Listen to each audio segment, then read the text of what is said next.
Hello, நான் எங்கே போயிட்டுருக்கேன் தெரியுமா? என் வீட்டு பக்கத்தில் இருக்க மார்க்கெட் தான் போயிட்டுருக்கேன் வெஜிடபிள்ஸ் வாங்குறதுக்காக. ஆக்சுவலி மார்னிங்லேருந்து எங்கள் வீட்டு பக்கத்தில் பயங்கரமான மழை. ஸோ எனக்கு மழைனாலே நல்லா பஜ்ஜி போண்டா தான் ஞாபகம் வரும். உங்களுக்கெல்லாம் மழைனா என்ன ஞாபகம் வரும்? கமெண்ட் பண்ணுங்கள்.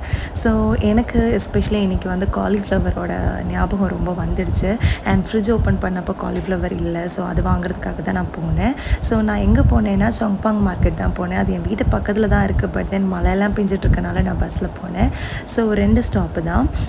இங்கே என்னெல்லாம் கிடைக்கும்னு பார்த்தீங்கன்னா ஃப்ரூட்ஸ், வெஜிடபிள்ஸ், நல்ல ட்ரெஸ்லாம் ரொம்ப ரொம்ப சீப் ரேட்டில் கிடைக்கும். அண்ட் வெட் மார்க்கெட் இருக்குது. ஸோ மார்னிங் டைம் போனீங்கன்னா ஃப்ரெஷ்ஷாக ஃபிஷ்ஷு, மீட் எல்லாமே வாங்கிக்கலாம். ஸோ இங்கே பார்த்தீங்கன்னா நான் என்ன பண்ணிகிட்ருக்கேன், எனக்கு காலிஃப்ளவர் பஜ்ஜி அண்ட் யூனோ ஹாட்டாக வந்து பிளாக் டீ போட்டுட்ருக்கேன். ஸோ இது என்னோட ரொம்ப ரொம்ப ஃபேவரட் காம்பினேஷன். இது உங்களுக்கு பிடிச்சிருந்ததுன்னா கண்டிப்பாக இந்த வீடியோ லைக் பண்ணுங்கள். தேங்க்யூ ஃபார் வாட்சிங் கைஸ். தேங்க்யூ.